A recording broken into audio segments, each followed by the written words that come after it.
Zahra meletakkan pulpennya di atas tumpukan dokumen yang baru saja selesai ia periksa.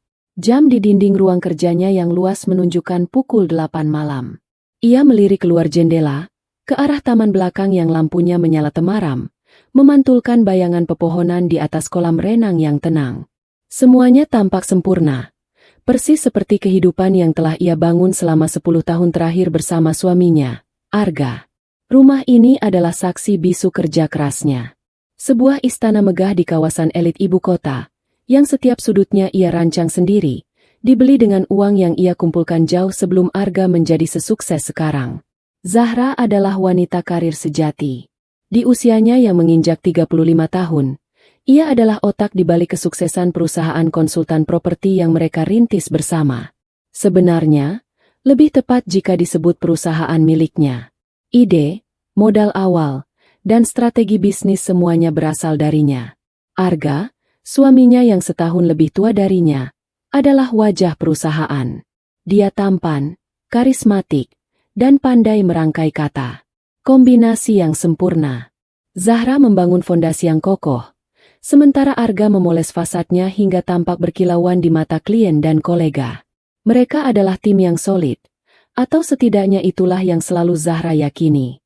Hubungan mereka berdua berawal dari cinta di masa kuliah. Zahra, si mahasiswi cerdas dengan ambisi setinggi langit, dan Arga, pemuda populer dengan senyum menawan yang bisa meluluhkan hati siapa saja. Mereka menikah setelah lulus, memulai segalanya dari nol. Tinggal di sebuah kontrakan sempit, makan seadanya, namun penuh dengan tawa dan mimpi. Zahra yang mendorong Arga untuk maju, melihat potensi di dalam dirinya yang bahkan Arga sendiri tidak menyadarinya. Ia mengorbankan banyak hal, bekerja siang malam, menunda keinginan untuk memiliki anak demi fokus membangun pilar-pilar bisnis mereka. Dan usahanya tidak sia-sia. Kini, mereka berada di puncak. Semua yang dulu hanya angan-angan, sekarang menjadi kenyataan. Mobil mewah berjejer di garasi, liburan ke luar negeri menjadi agenda rutin, dan nama mereka disegani di kalangan pebisnis. Zahra pikir, inilah buah dari kesabaran dan kerja kerasnya. Ia memiliki segalanya, karir yang cemerlang dan suami yang ia cintai sepenuh hati. Namun, beberapa bulan terakhir, ada sesuatu yang terasa janggal. Sebuah nada sumbang dalam melodi sempurna kehidupan mereka. Arga semakin sering pulang larut. Alasannya selalu sama, rapat mendadak, bertemu klien penting, atau menyelesaikan pekerjaan yang menumpuk. Awalnya Zahra memakluminya. Bisnis sedang berkembang pesat. Tentu saja suaminya harus bekerja lebih keras. Ia bahkan sering menyiapkan air hangat dan makan malam untuk Arga. Tak peduli selelah apapun dirinya setelah seharian bekerja. "Maaf ya, sayang, aku pulang malam lagi," kata Arga suatu malam, mencium kening Zahra sekilas sebelum melonggarkan dasinya. "Ada proyek besar di luar kota. Persiapannya harus matang." Zahra tersenyum, membantunya melepaskan jas. "Tidak apa-apa, Mas. Aku mengerti. Tapi jangan lupa jaga kesehatan." "Tentu saja." Untungnya ada Fania yang bantu. Dia benar-benar cekatan. Semua laporan dan materi presentasi beres di tangannya. Lanjut Arga, sambil berjalan menuju kamar mandi. Fania. Nama itu semakin sering terdengar dari mulut Arga. Fania adalah asisten pribadi Arga yang baru, direkrut sekitar 6 bulan yang lalu. Seorang gadis muda, lulusan baru, yang menurut Arga sangat berdedikasi dan cerdas. Zahra pernah bertemu dengannya beberapa kali di acara kantor. Anaknya memang tampak sopan, sedikit pemalu, dengan penampilan yang sederhana namun manis. Zahra tidak menaruh curiga apapun. Ia justru senang Arga memiliki asisten yang kompeten, yang bisa meringankan beban kerjanya. Tapi frekuensi penyebutan nama Fania mulai mengganggunya. Lembur selalu bersama Fania. Perjalanan dinas selalu ditemani Fania. Bahkan saat makan malam berdua pun, Arga sesekali memuji kinerja Fania. Presentasi tadi sukses besar. Ide Fania untuk memasukkan data demografi terbaru benar-benar brilian. Atau, aku tidak tahu harus bagaimana kalau tidak ada Fania. Jadwalku yang berantakan bisa teratur kembali. Sebuah alarm kecil berbunyi di benak Zahra, tapi ia segera mematikannya. Ia tidak mau menjadi istri pencemburu yang posesif. Ia percaya pada Arga. 10 tahun pernikahan bukan waktu yang singkat. Mereka telah melewati suka dan duka bersama. Tidak mungkin Arga mengkhianati kepercayaan yang telah ia berikan sepenuhnya. Mungkin ia hanya terlalu lelah dan pikirannya menjadi negatif. Malam ini, Arga kembali berjanji akan pulang lebih awal untuk makan malam bersamanya. Zahra sudah memasak makanan favorit suaminya, udang saus padang dan tumis kangkung. Ia menata meja makan dengan cantik, menyalakan lilin aromaterapi dengan wangi lavender yang menenangkan. Ia ingin menciptakan suasana yang hangat dan romantis, mengusir segala kecurigaan konyol yang sempat terlintas di benaknya. Pukul 9, Arga belum juga tiba. Zahra mencoba meneleponnya, tapi panggilannya dialihkan. Ia mengirim pesan singkat. "Mas, kamu di mana? Makan malamnya sudah siap." 1 centang. Pesan itu bahkan tidak terkirim. Hati Zahra mulai resah. Ia mencoba berpikir positif. Mungkin Arga sedang menyetir atau ponselnya kehabisan baterai. Ia memutuskan untuk menunggu di ruang keluarga sambil menonton televisi. Tapi matanya tidak fokus pada layar. Pikirannya melayang kemana-mana. Ia teringat bagaimana Arga berubah beberapa waktu belakangan. Dulu, Arga tidak pernah bisa lepas dari ponselnya jika berada di dekat Zahra. Sekarang, ponsel itu selalu dalam mode senyap dan layarnya menghadap ke bawah. Dulu, Arga selalu menceritakan semua hal tentang harinya. Sekarang, ceritanya terasa seperti ringkasan yang sudah disunting. Lamunannya buyar ketika mendengar suara mobil memasuki halaman rumah. Jantungnya berdebar sedikit lebih cepat. Ia bergegas ke pintu depan, menyiapkan senyum terbaiknya. Pintu terbuka, dan di sanalah Arga berdiri. Tapi senyum Zahra membeku di bibirnya. Arga tidak sendirian. Di belakangnya, berdiri seorang wanita muda yang tampak pucat dan ketakutan. Fania, asisten pribadi suaminya itu berdiri di sana, di ambang pintu rumahnya, dengan mata yang sembab dan perut yang sedikit membuncit, yang entah kenapa baru Zahra sadari sekarang di balik blus longgar yang dikenakannya. Zahra menatap Arga, meminta penjelasan tanpa kata. Wajah suaminya pias, tatapannya menghindari mata Zahra. "Zahra," panggil Arga dengan suara serak. "Ada yang harus kita bicarakan." Angin malam berembus masuk, terasa menusuk kulit Zahra. Wangi lavender dari ruang makan kini terasa memuakan. Ia tahu, surga yang selama ini ia tinggali, baru saja runtuh berkeping-keping di depan matanya. Malam yang seharusnya menjadi malam yang hangat, berubah menjadi awal dari sebuah badai yang akan menghancurkan segalanya. Zahra mempersilakan mereka masuk bukan karena kebaikan hati, melainkan karena ia tidak ingin para tetangga menyaksikan drama yang akan segera terjadi di teras rumahnya. Ia menutup pintu dengan pelan. Suara kliknya terdengar begitu keras di tengah keheningan yang mencekam. Ia berjalan mendahului mereka ke ruang tamu. Setiap langkahnya terasa berat seolah kakinya terbuat dari timah. Ia tidak menyalakan lampu utama yang terang benderang, membiarkan ruangan itu hanya diterangi oleh lampu sudut yang redup, menciptakan bayang-bayang panjang yang menari-nari di dinding. Ia duduk di sofa tunggal, menyilangkan kakinya, dan menatap kedua tamunya yang tak diundang dengan tatapan dingin yang belum pernah ia tunjukkan sebelumnya. Posisinya lebih tinggi dari mereka berdua yang memilih duduk berdampingan di sofa panjang di hadapannya. Arga tampak seperti seorang pesakitan yang menunggu vonis, sementara Fania terus menundukkan kepala. Jemarinya saling bertaut di atas pangkuannya, bahunya bergetar menahan isak. Pemandangan itu begitu klise, seperti adegan dalam sinetron murahan yang sering ditertawakan oleh Zahra. Tapi malam ini, ia adalah tokoh utama dalam drama menyedihkan itu. "Jadi," Zahra memulai, suaranya terdengar tenang, datar, dan tajam seperti serpihan kaca. Ketenangan itu mengejutkan dirinya sendiri. Ia membayangkan akan berteriak, menangis, atau melempar barang, tapi yang keluar hanyalah keheningan beku. "Ada apa ini, Arga? Kenapa kamu membawa dia ke rumah ini?" Arga menelan ludah. Kerongkongannya terasa kering. Ia meraih tangan Fania, seolah mencari kekuatan. "Zahra, maafkan aku. Aku tahu aku salah besar." Zahra mengangkat sebelah alisnya. "Salah? Tentu saja kamu salah. Pertanyaanku bukan itu. Pertanyaanku adalah kenapa? Arga menarik napas dalam-dalam, lalu mengembuskannya perlahan. Fania, dia hamil, Ra.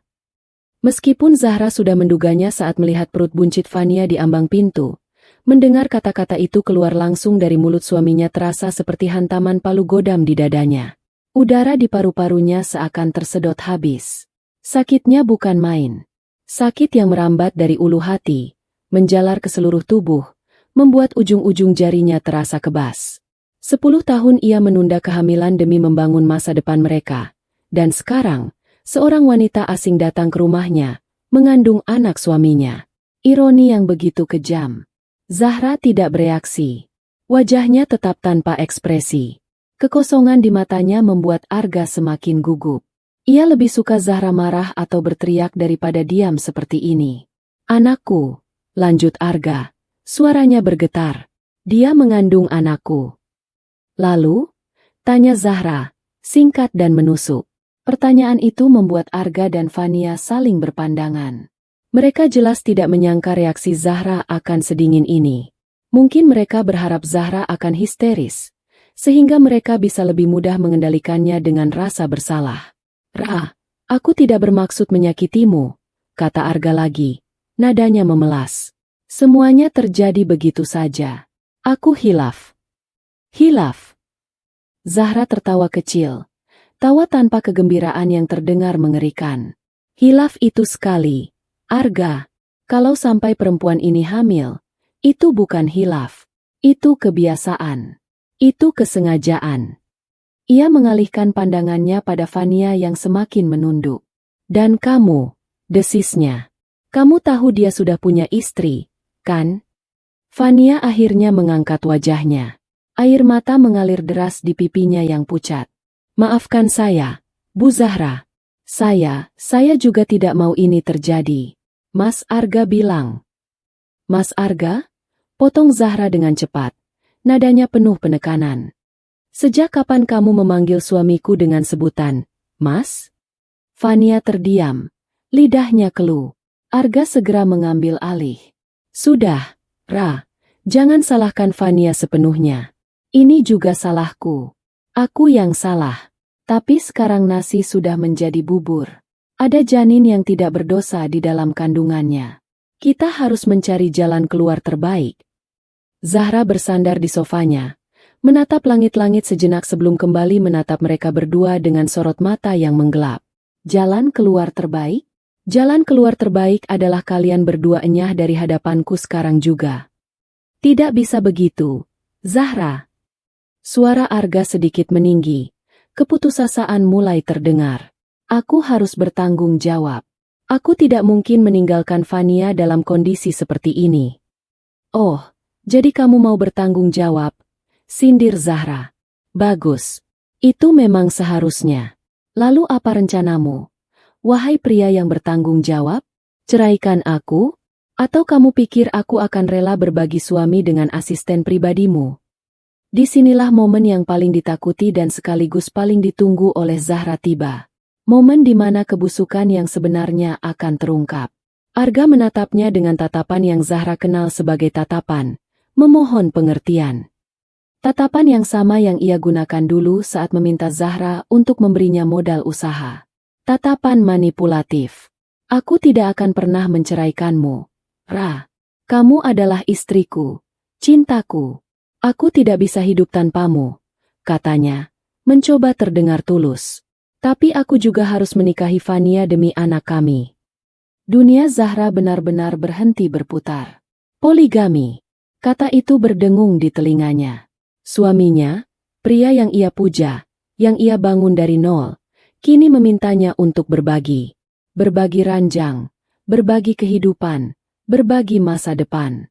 Sebelum Zahra sempat merespons, Fania angkat bicara dengan suara lirih yang dibuat-buat. Saya tidak akan mengganggu rumah tangga ibu. Saya janji. Saya hanya butuh status untuk anak saya. Saya rela menjadi istri kedua, Bu. Asal anak saya punya ayah yang sah. Zahra menatap Fania dengan jijik. Akting yang luar biasa. Ia memainkan perannya sebagai korban dengan sangat baik. Wanita lugu yang terperosok dalam dosa karena bujuk rayu pria beristri. Zahra bisa melihat ambisi dan kelicikan di balik selubung air mata itu. Jadi, itu jalan keluar kalian? Tanya Zahra dengan suara yang nyaris berbisik. Kalian datang ke sini, ke rumahku, mengumumkan perzinahan kalian, dan memintaku untuk menerima perempuan ini sebagai maduku? Begitu. Arga mengangguk pelan. Aku tahu ini berat untukmu, Rah, tapi tolong, cobalah mengerti posisiku. Demi nama baik keluarga kita. Demi masa depan anak ini. Zahra terdiam cukup lama, membiarkan kata-kata Arga menggantung di udara. Nama baik keluarga? Keluarga yang mana? Keluarga yang baru saja ia hancurkan? Ia menatap wajah suaminya lekat-lekat, mencoba mencari sisa-sisa Arga yang dulu ia kenal. Pria sederhana dengan mimpi besar yang selalu menggenggam tangannya erat. Tapi ia tidak menemukannya. Yang ada di hadapannya adalah seorang pengecut. Seorang oportunis yang serakah. Lalu, Arga mengucapkan kalimat yang menjadi paku terakhir di peti mati pernikahan mereka. Kalimat yang membunuh semua sisa cinta dan harapan di hati Zahra, dan menggantinya dengan kebencian yang murni dan dingin. Dan ada satu hal lagi, Rah, kata Arga ragu-ragu. Karena semua terjadi begitu cepat, kami belum punya persiapan apa-apa. Kami butuh biaya untuk pernikahan. Aku harap kamu mau membantu kami. Anggap saja ini sebagai... Zahra tidak membiarkannya selesai. Ia berdiri dari sofanya. Gerakannya begitu cepat hingga membuat Arga dan Fania terlonjak kaget. Cukup, kata Zahra. Suaranya tidak lagi dingin, tapi membara seperti api. Cukup. Ia berjalan mendekati mereka, berhenti tepat di depan Arga. Ia menatap lurus ke mata suaminya. Kamu datang ke rumah yang aku beli dengan keringatku, duduk di sofa yang aku pilih, setelah meniduri perempuan lain hingga hamil, lalu kamu memintaku untuk menerima poligami. Dan tidak hanya itu, kamu juga memintaku untuk membiayai pernikahan kalian. Setiap kata adalah tamparan. Arga tidak sanggup menatap mata Zahra yang menyala-nyala. Apa kamu pikir aku ini bodoh, Arga? Apa kamu pikir aku ini malaikat tanpa hati yang akan tersenyum dan merestui pengkhianatan kalian? Zahra beralih ke Fania, yang kini gemetar ketakutan. Dan kamu, jangan berakting menjadi korban di depanku. Kamu tahu persis apa yang kamu lakukan. Kamu mengincar suamiku, mengincar hartanya, mengincar kehidupan nyaman yang tidak pernah bisa kamu dapatkan dengan usahamu sendiri. Dan kamu menggunakan perutmu itu sebagai senjata. Keluar, teriak Zahra. Suaranya menggema di seluruh ruangan. Ia menunjuk ke arah pintu. Keluar dari rumahku sekarang juga. Arga mencoba meraih lengan Zahra. Rah, dengarkan aku dulu. Kita bisa bicarakan ini baik-baik. Zahra menepis tangannya dengan kasar. Tidak ada lagi yang perlu dibicarakan. Hubungan kita selesai malam ini. Detik ini juga. Ia menarik napas, mencoba menenangkan dirinya sejenak, lalu menatap mereka berdua dengan tatapan paling dingin yang bisa ia kumpulkan. Kamu mau bertanggung jawab? Silakan. Nikahi dia. Tapi jangan harap sepeser pun uang dariku. Dan rumah ini, mobil ini, perusahaan ini, semuanya milikku. Kamu tidak punya apa-apa. Arga, kamu datang padaku tanpa membawa apa-apa. Dan kamu akan pergi tanpa membawa apa-apa. Ia berjalan ke arah pintu dan membukanya lebar-lebar. Pergi, atau aku akan memanggil satpam untuk menyeret kalian keluar. Arga menatap Zahra dengan tidak percaya. Ia tidak pernah melihat sisi Zahra yang seperti ini. Ia selalu mengenal Zahra yang lembut, pengertian, dan pemaaf. Ia tidak menyangka Zahra bisa sekeras ini. Melihat Arga yang ragu, Fania menarik-narik lengan bajunya. Mas, ayo kita pergi dulu. Nanti kita bicara lagi kalau Bu Zahra sudah tenang. Arga akhirnya berdiri, menarik Fania bersamanya. Saat melewati ambang pintu, ia berhenti dan menoleh ke arah Zahra. Kamu akan menyesali ini, Zahra. Zahra tersenyum sinis. Oh, aku jamin tidak. Tapi kamu pasti akan menyesal. Setelah mereka berdua benar-benar hilang dari pandangan, Zahra membanting pintu dengan sekuat tenaga. Ia bersandar di balik pintu, Tubuhnya luruh ke lantai. Kakinya tidak sanggup lagi menopang berat badannya. Keheningan rumah tiba-tiba terasa begitu memekakan. Disinilah tangisnya pecah. Bukan tangis kesedihan seorang wanita yang patah hati, tapi tangis kemarahan seorang pejuang yang baru saja diserang di bentengnya sendiri. Air matanya mengalir deras, membasahi pipinya, tapi di dalam hatinya, sebuah api telah tersulut. Api pembalasan. Setelah beberapa menit, ia berhenti menangis. Ia menghapus air matanya dengan kasar. Ia bangkit berdiri, berjalan dengan langkah mantap menuju ruang kerjanya. Ia mengambil ponselnya dari atas meja. Tangannya tidak lagi gemetar. Jarinya dengan cepat mencari sebuah nama di daftar kontak. Nadira. Sahabatnya sejak kuliah. Seorang pengacara perceraian terbaik di kota ini. Panggilan itu tersambung pada dering kedua. Halo, Ra? Tumben menelepon malam-malam. Zahra menarik napas dalam-dalam. Suaranya terdengar sangat tenang. Nadira. Aku butuh pengacara. Aku mau gugat cerai Arga. Dan aku mau kamu memastikan dia tidak mendapatkan apapun. Aku ingin dia dan perempuan itu miskin. Aku ingin mereka menjadi gelandangan. Di seberang telepon, Nadira terdiam sejenak, terkejut mendengar nada suara sahabatnya. Tapi sebagai seorang profesional, ia tahu apa yang harus dikatakan. Aku akan siapkan semuanya. Datanglah ke kantorku besok pagi. Bawa semua dokumen yang kamu punya. Perang akan kita mulai. Zahra tidak tidur semalam suntuk. Setelah panggilan teleponnya dengan Nadira berakhir, ia tidak kembali ke kamar tidur yang terasa asing dan dingin itu. Kamar yang ranjangnya kini terasa tercemar oleh kebohongan. Sebagai gantinya, ia menghabiskan sisa malam di ruang kerjanya.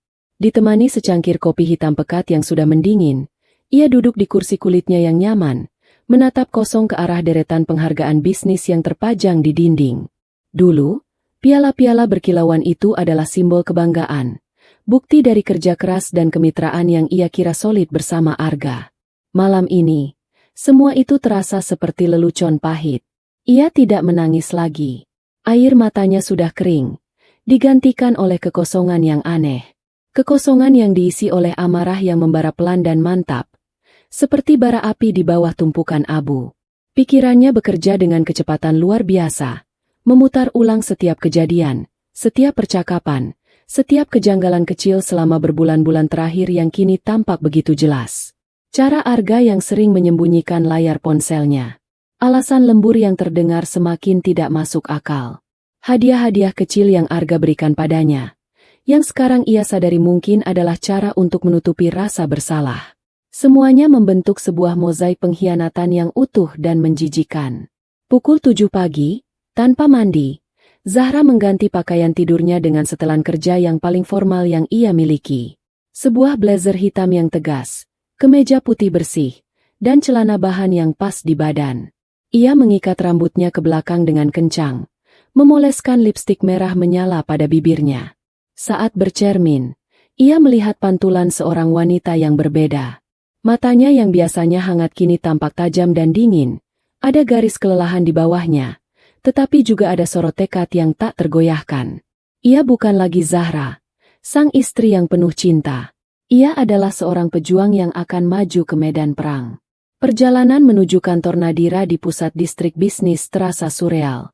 Jakarta di pagi hari seperti biasa, riuh dan padat. Namun bagi Zahra, semua pemandangan itu terasa seperti film bisu yang diputar di balik kaca mobil. Pikirannya sudah berada di tempat lain, di ruang rapat di mana ia akan menyusun strategi untuk menghancurkan pria yang pernah menjadi pusat dunianya.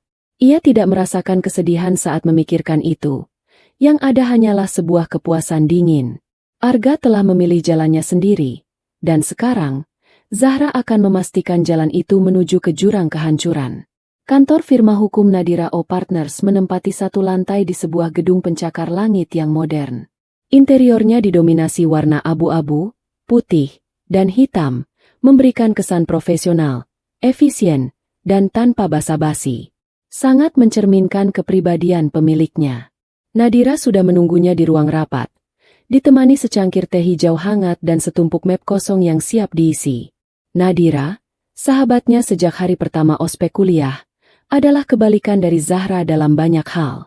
Jika Zahra membangun impian, Nadira memastikan impian itu dilindungi oleh hukum.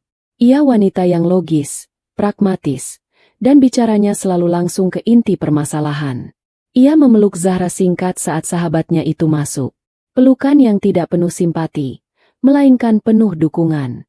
Duduk, Ra. Ceritakan semuanya dari awal. Tanpa ada yang terlewat, sekecil apapun. Katanya sambil mempersilakan Zahra duduk.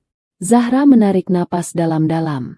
Dengan suara yang tenang dan terkendali, ia menceritakan semua kejadian tadi malam. Mulai dari kepulangan Arga bersama Fania, pengakuan tentang kehamilan itu, hingga permintaan gila tentang poligami dan biaya pernikahan. Ia menceritakannya bukan sebagai seorang istri yang patah hati, melainkan seperti seorang klien yang sedang melaporkan kronologi kasus kepada pengacaranya. Ia tidak menangis, tidak ada nada bergetar dalam suaranya. Ia hanya menyajikan fakta. Nadira mendengarkan dengan saksama, sesekali membuat catatan di buku legalnya. Wajahnya mengeras saat Zahra sampai pada bagian permintaan biaya pernikahan. Brengsek, desis Nadira pelan. Satu-satunya kata non-hukum yang keluar dari mulutnya pagi itu. Orang itu benar-benar tidak punya urat malu. Setelah Zahra selesai, Nadira menutup catatannya dan menatap sahabatnya lekat-lekat. Oke, Ra. Aku sudah paham situasinya. Sekarang, aku mau kamu jawab dengan jujur. Apa tujuan akhirmu? Apa kamu hanya mau bercerai secepatnya dan melupakan semua ini? Atau kamu mau apa yang kamu katakan di telepon tadi malam? Aku mau yang kedua, jawab Zahra tanpa ragu. Aku mau dia merasakan apa yang aku rasakan. Dikhianati, direndahkan, dan ditinggalkan tanpa apa-apa. Aku membangun semua ini. Nat, setiap batu bata di rumah itu, setiap lembar saham di perusahaan itu, semuanya berasal dari keringatku, dari malam-malamku yang tanpa tidur. Dia tidak berhak mendapatkan apapun. Nadira mengangguk. Sorot matanya menunjukkan keseriusan. Bagus. Kalau begitu, lupakan tentang perceraian yang cepat dan damai. Ini akan menjadi perang. Ra. Perang yang kotor dan melelahkan. Kamu siap? Aku siap, jawab Zahra. Suaranya mantap. Baiklah, kata Nadira sambil membuka sebuah map. Kita mulai dari dasar hukum. Dalam kasus perceraian, ada yang namanya harta gonogini atau harta bersama, yaitu semua aset yang didapat selama masa pernikahan. Secara teori, pengadilan akan membaginya 50-50. Hati Zahra sedikit mencelos mendengarnya, tapi Nadira mengangkat tangannya. Itu teorinya. Tapi ada banyak pengecualian. Pertama, harta bawaan. Aset yang kamu miliki sebelum menikah adalah 100% milikmu. Modal awal perusahaan itu dari mana? Uangmu pribadi sebelum menikah. Iya, sahut Zahra. Dari tabunganku dan sebagian kecil warisan dari kakekku. Arga waktu itu tidak punya apa-apa. Bagus. Itu poin pertama kita. Kita bisa buktikan bahwa perusahaan itu pada dasarnya adalah pengembangan dari harta bawaanmu. Akan sulit bagi dia untuk mengklaim setengahnya, jelas Nadira sambil menulis. Kedua, dan ini yang paling penting, adalah faktor kesalahan. Perselingkuhan yang menghasilkan anak di luar nikah adalah kesalahan berat. Itu bisa sangat memengaruhi keputusan hakim dalam pembagian aset. Tapi kita butuh lebih dari itu.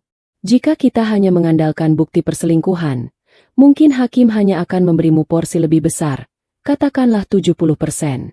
Tapi tujuanmu adalah 100%, kan? Zahra mengangguk. Maka, kita butuh senjata pamungkas, lanjut Nadira. Kita harus membuktikan bahwa Arga tidak hanya berkhianat secara personal, tapi juga secara finansial. Kita harus buktikan dia melakukan penyelewengan dana, baik dari rekening bersama maupun dari kas perusahaan, untuk membiayai perselingkuhannya. Jika kita bisa membuktikan itu, kita bukan hanya menggugat cerai, kita bisa menuntutnya atas penggelapan. Di titik itu, dia tidak akan punya posisi tawar sama sekali.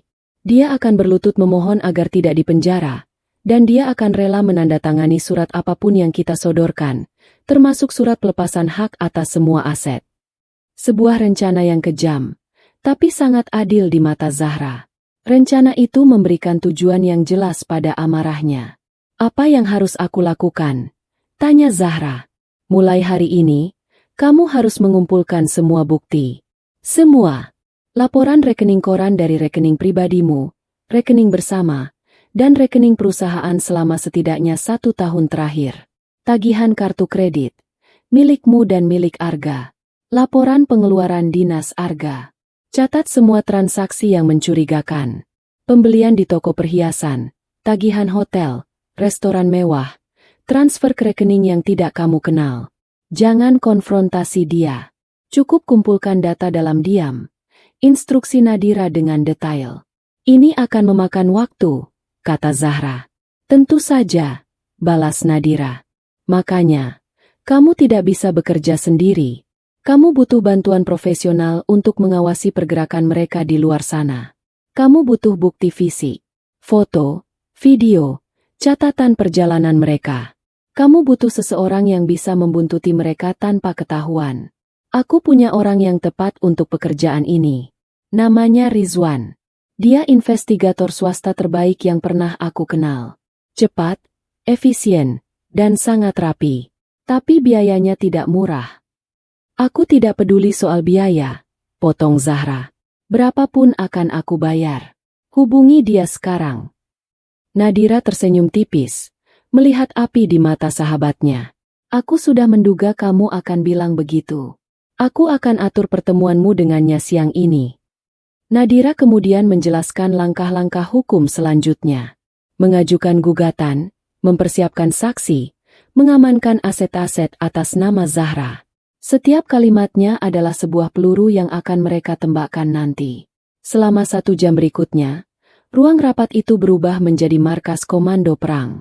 Zahra, yang semalam masih menjadi korban, kini telah bertransformasi sepenuhnya menjadi seorang komandan.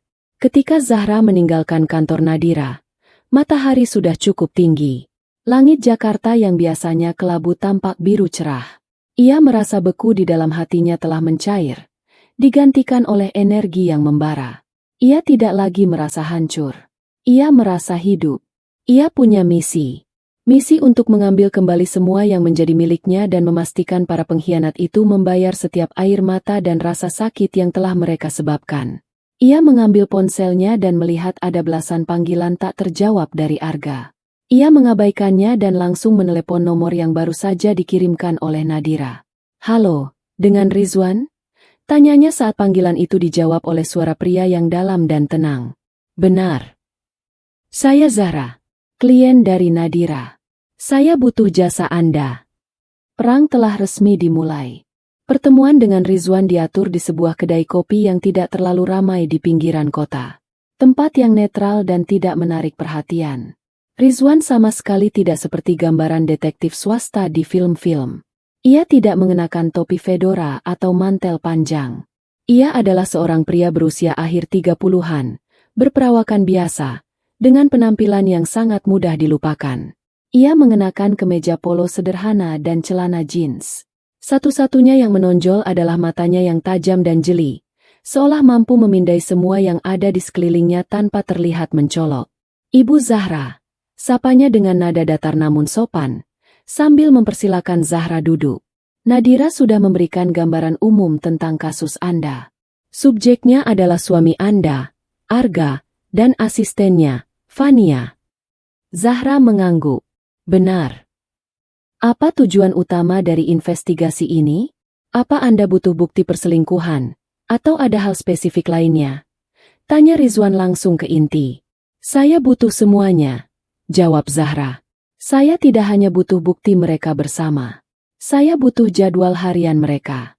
Di mana mereka bertemu, jam berapa lama, kemana saja mereka pergi, siapa yang mereka temui. Dan yang paling penting, Zahra mencondongkan tubuhnya sedikit. Saya butuh bukti transaksi keuangan. Di mana mereka makan, di mana mereka belanja, hotel mana yang mereka gunakan. Saya butuh bukti konkret bahwa suami saya menggunakan uang, baik itu uang pribadi kami maupun uang perusahaan, untuk membiayai wanita itu. Rizwan mendengarkan tanpa ekspresi, lalu mengangguk kecil. Saya mengerti. Ini investigasi komprehensif. Saya butuh foto terbaru kedua subjek, nomor plat mobil yang biasa mereka gunakan, alamat kantor, dan jika ada, alamat tempat tinggal Fania. Zahra sudah menyiapkan semuanya dalam sebuah amplop coklat. Ia menyerahkannya kepada Rizwan. Di dalamnya ada semua yang Anda butuhkan, termasuk akses login sementara ke pelacak GPS di mobil yang biasa dipakai Arga. Saya harap itu membantu. Rizwan melirik isi amplop sekilas, lalu menatap Zahra dengan sedikit rasa kagum. Ini lebih dari cukup. Saya akan mulai bekerja hari ini. Laporan akan saya kirimkan via email terenkripsi setiap 2 hari sekali. Harap jangan hubungi saya kecuali dalam keadaan darurat. Saya yang akan menghubungi Anda. Biaya dan kontrak sudah saya kirimkan ke email Nadira. Pertemuan itu tidak berlangsung lebih dari 15 menit. Cepat, efisien, dan impersonal. Persis seperti yang Zahra butuhkan. Sekembalinya ke rumah, Zahra mengubah ruang kerjanya menjadi pusat komando. Rumah yang besar dan mewah itu kini terasa seperti cangkang kosong. Ia menyuruh asisten rumah tangganya untuk mengambil cuti selama beberapa hari dengan alasan ia butuh waktu sendiri. Ia tidak mau ada mata lain yang melihat apa yang akan ia lakukan. Misi pertamanya adalah membuka kotak Pandora keuangan mereka. Ia memulai dari yang paling mudah, rekening bersama. Ia masuk ke layanan internet banking. Jantungnya sedikit berdebar. Selama ini ia mempercayakan pengelolaan pengeluaran rumah tangga pada Arga. Ia hanya memastikan sejumlah besar uang ditransfer ke rekening itu setiap bulan, tanpa pernah memeriksa detailnya. Sebuah kesalahan fatal, pikirnya sekarang. Ia mulai mengunduh laporan transaksi selama 2 tahun terakhir. Ratusan halaman data. Dengan secangkir kopi panas di sisinya, ia mulai memilah. Awalnya semua tampak normal. Tagihan listrik, air, internet, belanja bulanan, cicilan mobil. Lalu, matanya menangkap sesuatu. Sebuah transfer rutin setiap bulan ke rekening atas nama yang tidak ia kenal. Jumlahnya tidak terlalu besar, hanya 5 juta rupiah. Cukup kecil untuk tidak menarik perhatian. Tapi itu terjadi setiap bulan selama hampir setahun. Zahra mencatat nama dan nomor rekening itu. Kemudian ia beralih ke tagihan kartu kredit tambahan yang ia berikan pada Arga. Disinilah kotak itu mulai terbuka lebih lebar. Matanya menyapu deretan transaksi. Restoran-restoran romantis yang belum pernah Arga ajak ia kunjungi. Tagihan dari butik pakaian wanita. Pembelian tiket bioskop untuk 2 orang pada hari kerja, saat Arga seharusnya sedang rapat. Lalu, yang paling menyakitkan, sebuah transaksi di sebuah toko perhiasan ternama 3 bulan yang lalu. Zahra ingat betul tanggal itu.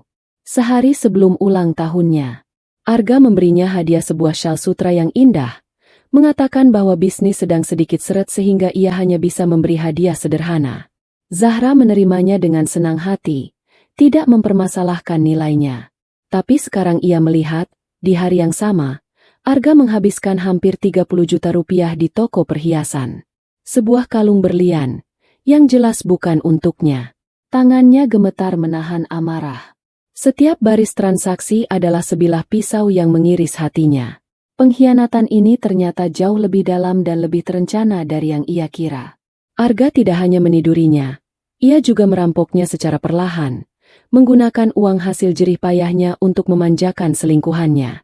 Ponselnya berdering, menampilkan nama Arga. Zahra menatap layar itu dengan tatapan benci. Ia teringat pesan Nadira, jangan konfrontasi. Ia menolak panggilan itu dan memblokir nomor Arga. Beberapa saat kemudian, sebuah pesan masuk dari nomor yang tidak dikenal. Bu Zahra, ini Fania. Tolong jangan begini. Kasihan Mas Arga. Dia sangat mencintai ibu. Tolong jangan hancurkan keluarga kita. Zahra tertawa getir. Keluarga kita? Wanita itu benar-benar tidak tahu malu. Tanpa membalas, ia memblokir nomor itu juga. Ia tidak akan membiarkan drama murahan mereka mengganggu fokusnya. Pekerjaannya berlanjut hingga larut malam. Ia beralih ke sistem keuangan perusahaan. Sebagai pendiri dan pemilik saham mayoritas, ia memiliki akses penuh. Ia membuka laporan pengeluaran dan klaim reimbursement yang diajukan oleh Arga. Disinilah ia menemukan harta karun yang sesungguhnya. Perjalanan dinas ke Bali bulan lalu, yang Arga katakan sebagai pertemuan melelahkan dengan investor. Zahra menemukan Arga tidak hanya memesan tiket pesawat untuk dirinya sendiri, tetapi juga untuk Fania, di penerbangan yang sama. Mereka menginap di sebuah villa pribadi dengan kolam renang, bukan di hotel bisnis seperti yang dilaporkan Arga. Semua biaya, dari villa mewah hingga makan malam di tepi pantai, dibebankan ke perusahaan sebagai biaya representasi klien. Perjalanan ke Singapura 2 bulan sebelumnya. Laporan Arga berisi jadwal rapat yang padat dari pagi hingga malam. Kenyataannya, Zahra menemukan tagihan dari Universal Studios, butik-butik di Marina Bay Sands, dan sebuah klinik kandungan ternama di Mount Elizabeth Hospital. Jantung Zahra berdebar kencang. Jadi, mereka sudah tahu tentang kehamilan itu sejak di Singapura? Dan mereka memeriksakannya di salah satu rumah sakit termahal? Semua menggunakan uang perusahaan. Amarah Zahra mencapai puncaknya. Ini bukan lagi sekadar perselingkuhan. Ini adalah penipuan. Kriminal. Arga telah secara sistematis menggerogoti perusahaan yang ia bangun dengan darah dan air mata. Ia bekerja tanpa lelah. Matanya perih karena menatap layar laptop terlalu lama. Ia mengumpulkan setiap bukti, setiap faktur palsu, setiap laporan fiktif. Ia menyimpannya dalam folder khusus di komputernya, memberinya nama Operasi Puing-Puing Karma. Tepat saat fajar menyingsing, sebuah email masuk. Pengirimnya, Rizwan. Subjeknya, laporan awal. Zahra membukanya dengan tangan yang sedikit gemetar. Email itu singkat, hanya berisi beberapa baris teks dan sebuah lampiran berformat PDF yang dilindungi kata sandi. Subjek terpantau meninggalkan sebuah apartemen di area Kuningan pagi ini. Apartemen terdaftar atas nama Fania. Berdasarkan informasi awal, cicilan apartemen tersebut dibayar melalui auto debit dari rekening atas nama Arga. Terlampir beberapa foto dari pengawasan selama 12 jam terakhir. Kata sandi, hancurkan. Zahra mengetik kata sandi itu. Sebuah galeri foto terbuka. Di sana, di layar komputernya, terpampang jelas foto-foto Arga dan Fania. Mereka keluar dari lobi apartemen sambil bergandengan tangan. Arga membukakan pintu mobil untuk Fania. Mereka tertawa bersama di dalam mobil. Puncaknya adalah sebuah foto yang diambil dengan lensa jarak jauh, menunjukkan mereka berciuman mesra di lampu merah. Mereka tampak begitu bahagia, begitu bebas, begitu tanpa beban.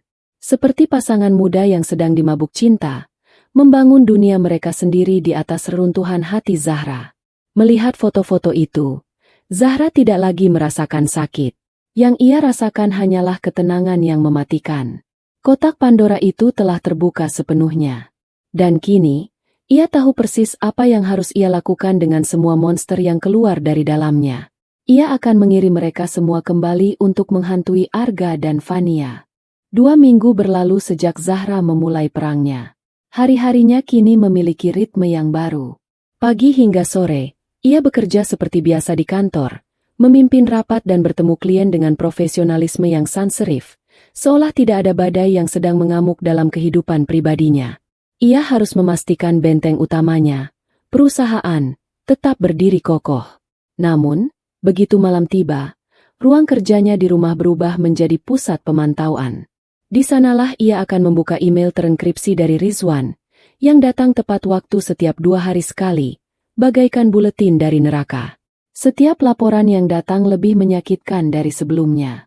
Rizwan bekerja dengan efisiensi yang mengerikan. Laporan pertamanya yang berisi foto-foto mesra itu ternyata hanyalah puncak dari gunung es. Laporan kedua merinci jejak finansial yang lebih dalam. Transfer bulanan sebesar 5 juta yang ditemukan Zahra. Rizwan berhasil melacaknya ke rekening atas nama ibu kandung Fania di kampung. Sebuah uang tutup mulut. Atau mungkin uang untuk menunjukkan status sebagai calon menantu yang berbakti. Rizwan juga mengonfirmasi bahwa cicilan apartemen mewah yang ditinggali Fania memang dibayar oleh Arga. Apartemen itu dibeli setahun yang lalu. Artinya hubungan mereka sudah serius jauh sebelum Fania hamil. Kebohongan Arga yang mengatakan, semuanya terjadi begitu saja, kini terdengar seperti lawakan yang paling tidak lucu. Laporan ketiga berisi kesaksian. Rizwan berhasil mewawancarai seorang petugas kebersihan di gedung apartemen Fania. Dengan sedikit uang rokok, petugas itu bercerita dengan lancar. Ia mengatakan bahwa Arga sudah dianggap sebagai penghuni tetap.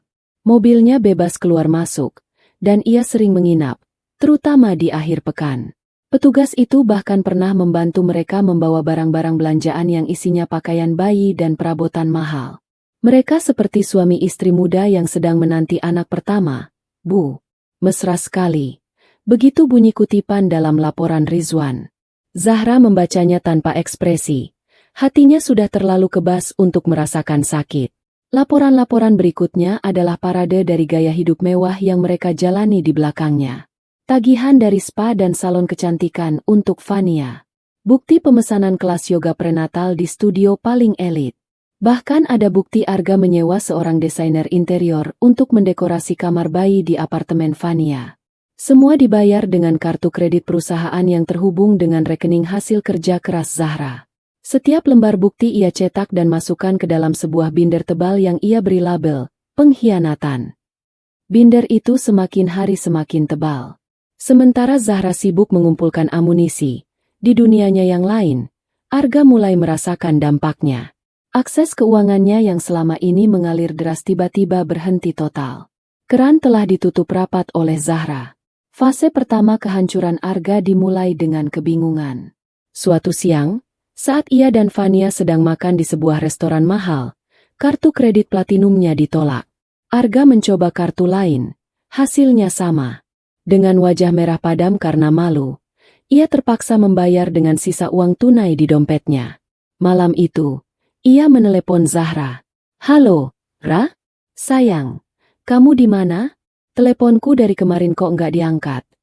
Sapanya dengan nada yang dibuat seramah mungkin. Zahra, yang sedang memeriksa dokumen, menjawab tanpa mengalihkan pandangan. "Aku sibuk." "Oh, sibuk ya? Gini, sayang, kayaknya ada masalah sama kartu kreditku, deh. Dari tadi siang ditolak terus. Kamu bisa tolong cek ke pihak bank, nggak?" "Tidak ada masalah dengan bank," jawab Zahra, suaranya dingin. "Aku yang memblokirnya." Terdengar keheningan sejenak di seberang telepon. Kamu yang blokir? Kenapa?" "Karena itu kartu milik perusahaan, dan kamu bukan lagi bagian dari perusahaan ini dalam kapasitas yang bisa menggunakannya untuk kepentingan pribadimu. Semua fasilitasmu sudah aku cabut," jelas Zahra, seolah sedang menjelaskan kebijakan baru pada seorang karyawan rendahan. "Apa maksudmu, Ra? Kita kan suami istri. Apa yang jadi milikmu, jadi milikku juga." Suara Arga mulai meninggi. "Dulu mungkin begitu. Sekarang tidak lagi. Bicaralah dengan pengacaraku jika ada yang tidak jelas," kata Zahra, lalu langsung menutup teleponnya. Itu adalah awal dari serangkaian teror telepon dan pesan singkat. Setelah kebingungan, datanglah fase permohonan. Arga mulai mengirim pesan-pesan panjang yang memelas. "Ra, tolonglah, jangan begini. Aku butuh uang untuk biaya pemeriksaan Fania. Kandungannya harus rutin diperiksa. Kasihan anak kita. Anak kita." Zahra tersenyum sinis membaca kata-kata itu. "Sayang, aku tahu aku salah. Aku minta maaf. Aku akan lakukan apa saja, asal kamu mau memaafkanku. Tolong aktifkan lagi kartunya, ya?" Zahra hanya membaca pesan-pesan itu, menyimpannya sebagai bukti, dan tidak pernah membalasnya. Fania pun ikut bermain. Ia mengirim pesan dari nomor yang berbeda, kali ini dengan nada yang lebih dramatis. "Bu Zahra, saya mohon atas nama seorang wanita dan calon ibu. Tolong jangan siksa kami seperti ini.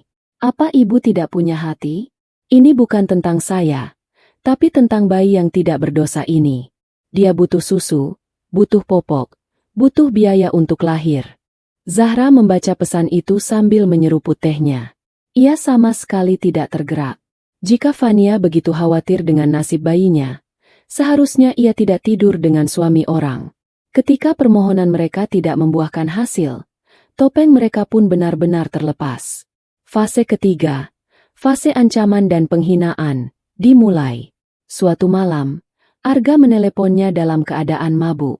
Kali ini, Tidak ada lagi panggilan, sayang. Zahra. Angkat teleponnya. Perempuan sialan. Teriaknya dalam pesan suara. Kamu pikir kamu siapa bisa memperlakukanku seperti ini?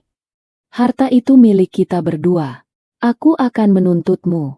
Aku akan pastikan kamu tidak mendapatkan apa-apa. Kamu akan menyesal seumur hidupmu. Pesan berikutnya lebih kejam. Kamu itu cuma wanita gila kerja yang dingin. Kamu tidak pernah bisa memberiku kebahagiaan sejati. Fania memberiku semua yang tidak bisa kamu berikan. Dia memberiku seorang anak. Sementara kamu itu mandul. Kata mandul itu sempat membuat dada Zahra sesak. Mereka berdua yang memutuskan untuk menunda punya anak. Tapi sekarang Arga menggunakannya sebagai senjata untuk menyakitinya. Namun, rasa sakit itu hanya berlangsung sesaat. Ia menarik napas dalam-dalam, menyimpan file audio pesan suara itu, dan mengirimkannya ke Nadira dengan subjek, bukti kekerasan verbal. Fania juga menunjukkan warna aslinya. Pesan-pesannya berubah dari memelas menjadi penuh kebencian. Dasar perempuan egois. Pantesan Mas Arga tidak betah sama kamu. Kamu itu cuma peduli sama uang dan pekerjaanmu. Kamu irikan karena aku bisa memberikan Mas Arga keturunan? Nikmati saja hartamu itu sendirian sampai tua. Setiap pesan, setiap panggilan, setiap ancaman yang mereka lontarkan justru semakin memperkuat tekad Zahra.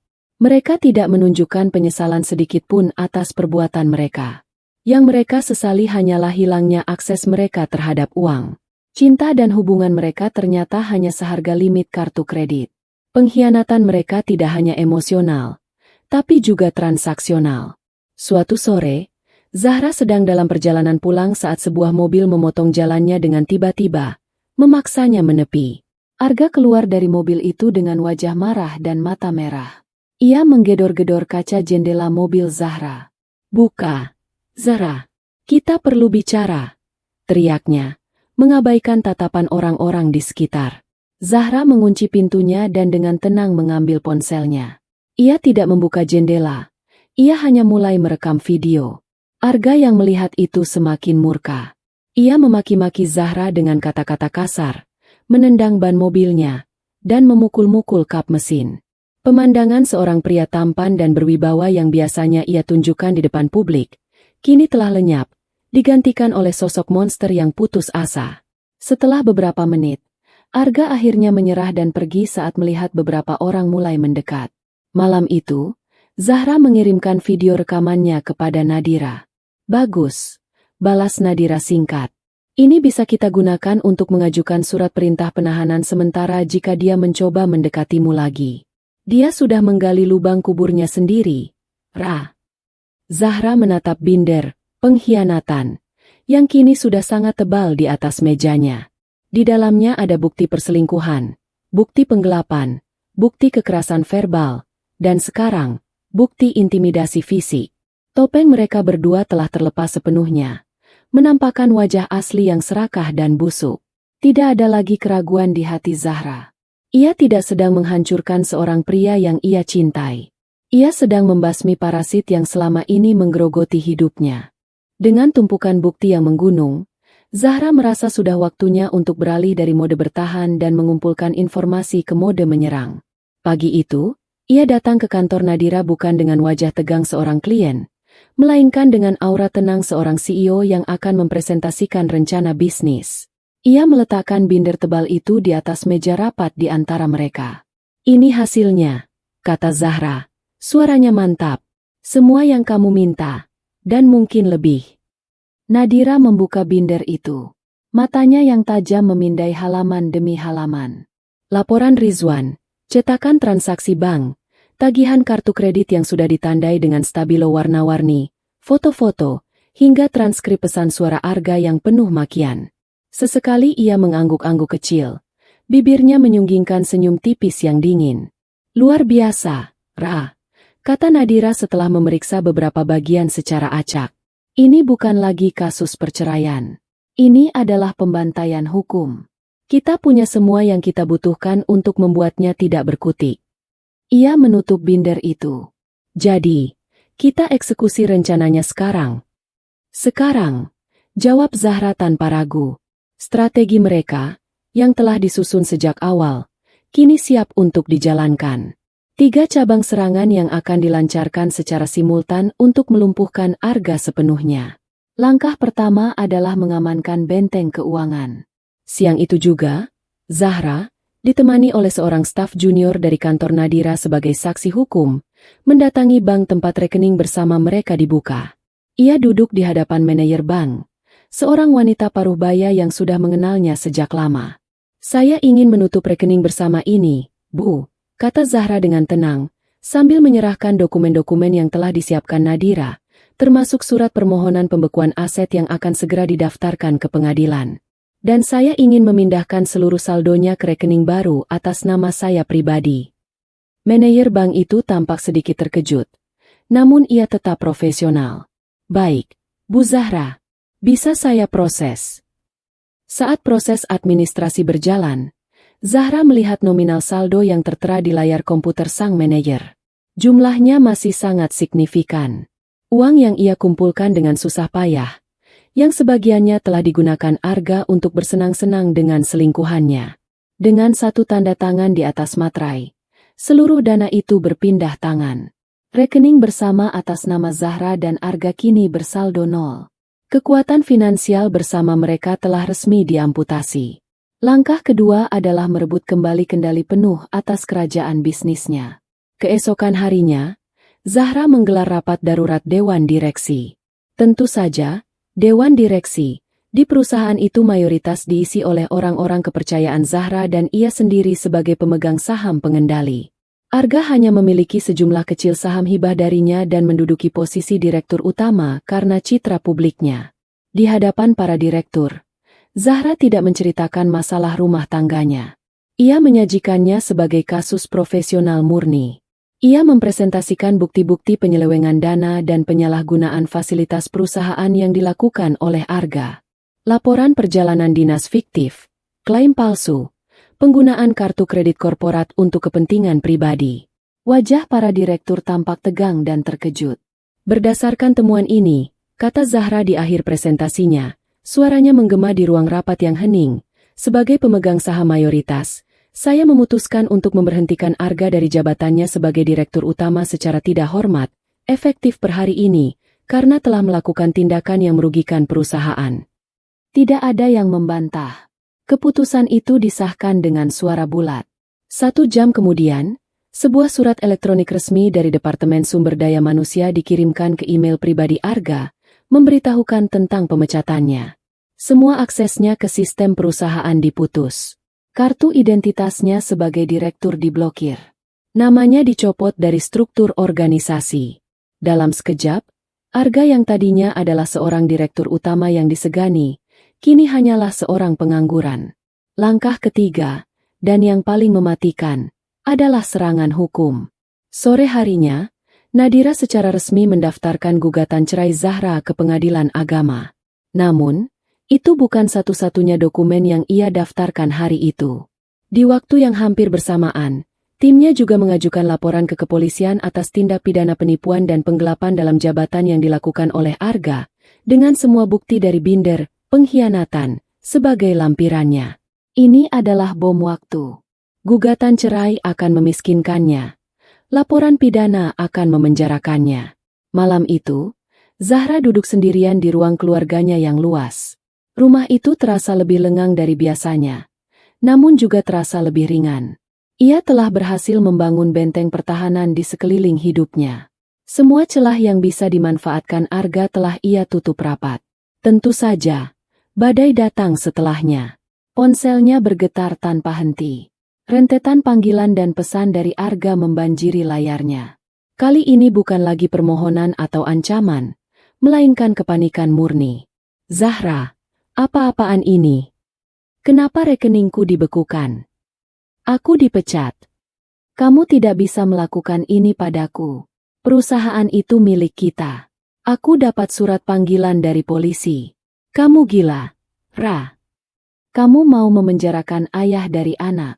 Zahra membaca pesan terakhir itu dan tidak bisa menahan tawa kecil. Arga bahkan tidak bisa menyelesaikan kalimatnya. Mungkin ia sadar betapa konyolnya mencoba menggunakan bayi itu sebagai tameng dari ancaman penjara. Ia mematikan ponselnya, tidak ingin diganggu oleh kepanikan pria itu. Ia berjalan ke arah jendela besar yang menghadap ke taman. Lampu-lampu taman menyala, menerangi tetesan sisa hujan di dedaunan. Semuanya tampak damai. Untuk pertama kalinya dalam beberapa minggu terakhir, ia merasa tenang. Bukan ketenangan karena kebas, melainkan ketenangan karena memegang kendali penuh. Bentengnya telah berdiri kokoh. Semua pasukannya telah berada di posisi. Kini, ia hanya perlu menunggu musuh yang sudah lumpuh itu untuk menyerah atau nekat maju untuk dihancurkan sepenuhnya. Dan apapun pilihan Arga, Zahra sudah siap. Hari persidangan pertama tiba di bawah langit Jakarta yang mendung. Seolah alam pun ikut merasakan ketegangan yang menggantung di udara. Zahra memilih pakaiannya dengan saksama pagi itu. Bukan gaun atau rok yang biasa ia kenakan, melainkan sebuah setelan celana berwarna biru dongker yang dijahit khusus, memberikannya siluet yang tajam dan berwibawa. Di baliknya, ia mengenakan kemeja sutra berwarna putih gading. Riasannya minimalis namun tegas, menonjolkan sorot matanya yang dingin dan bibirnya yang dipoles warna netral. Rambutnya ia sanggul rapi ke belakang. Penampilannya hari itu bukanlah penampilan seorang korban yang meratapi nasib, melainkan penampilan seorang panglima perang yang siap memimpin pasukannya. Nadira sudah menunggunya di lobi gedung pengadilan agama.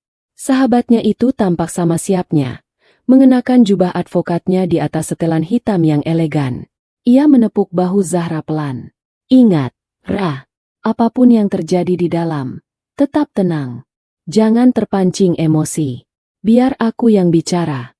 Tugasmu hanya satu. Tunjukkan pada mereka bahwa kamu tidak goyah. Zahra mengangguk. Aku mengerti. Mereka berjalan memasuki gedung pengadilan yang ramai. Udara di dalamnya terasa pengap, penuh dengan aroma gugup dan keputusasaan dari pasangan-pasangan lain yang nasib pernikahannya akan ditentukan hari itu. Zahra dan Nadira mengambil tempat duduk di ruang tunggu. Tak lama kemudian, dari ujung koridor, muncul Arga dan Fania. Pemandangan mereka cukup menyedihkan, namun Zahra tidak merasakan sedikit pun iba. Arga mengenakan kemeja batik yang terlihat sedikit lusuh. Wajahnya kuyu dan ada lingkaran hitam di bawah matanya. Aura karismatik yang dulu selalu ia banggakan telah lenyap, digantikan oleh keresahan yang kentara.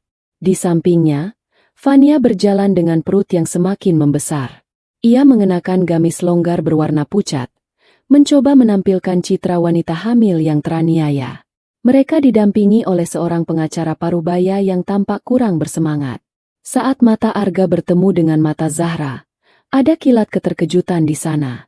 Mungkin ia mengharapkan melihat istrinya yang hancur dan menangis. Tapi yang ia lihat adalah seorang wanita asing yang dingin dan penuh kuasa.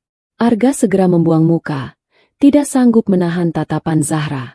Ketika nama mereka dipanggil, mereka semua masuk ke ruang sidang. Sebuah ruangan sederhana dengan dinding bercat putih pudar dan perabotan kayu tua. Di depan, duduk majelis hakim yang terdiri dari 3 orang.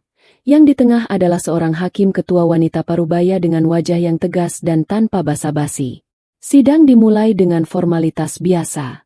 Pembacaan gugatan, verifikasi identitas, dan tawaran mediasi yang langsung ditolak mentah-mentah oleh Nadira atas nama Zahra. Klien saya tidak melihat ada jalan untuk mediasi, Yang Mulia, kata Nadira dengan tegas. Hakim ketua menghela napas, seolah sudah terbiasa dengan hal itu. Baiklah, kalau begitu, kita lanjutkan. Pihak penggugat sudah mengajukan gugatannya. Sekarang, saya berikan kesempatan pada pihak tergugat untuk menyampaikan jawabannya. Pengacara Arga berdiri. Dengan suara yang kurang meyakinkan, ia mulai membacakan pembelaannya. Isinya persis seperti yang sudah diprediksi oleh Nadira. Ia mengakui adanya ketidakcocokan dalam rumah tangga. Ia menyatakan bahwa kliennya, Arga, adalah pria yang bertanggung jawab yang ingin menikahi Fania demi status anak yang dikandungnya. Lalu, ia masuk ke bagian utama, tuntutan harta gonogini. Klien kami, Saudara Arga, telah bekerja keras sebagai direktur utama di perusahaan yang dibangun bersama. Beliau memiliki andil yang sangat besar dalam kesuksesan perusahaan tersebut. Oleh karena itu, Adalah adil dan sesuai dengan hukum jika aset bersama yang diperoleh selama masa pernikahan dibagi secara merata, 50% untuk masing-masing pihak, kata pengacara itu, sambil sesekali melirik catatan kecil di tangannya. Ia bahkan berani menambahkan, klien kami membutuhkan bagiannya tersebut untuk menafkahi keluarga barunya kelak. Arga duduk sedikit lebih tegak saat pengacaranya bicara, seolah mendapatkan kembali sedikit kepercayaan dirinya. Fania menunduk, memainkan perannya sebagai wanita lemah dengan sempurna. Setelah pengacara itu selesai, Hakim Ketua menoleh ke arah Nadira. Silakan, pihak penggugat. Tanggapan Anda. Inilah saat yang ditunggu-tunggu. Nadira berdiri dengan anggun. Ia berjalan perlahan ke depan meja hakim. Terima kasih, Yang Mulia. Mulainya dengan suara yang jernih dan kuat, memenuhi seisi ruangan. Kami setuju bahwa pernikahan ini harus diakhiri.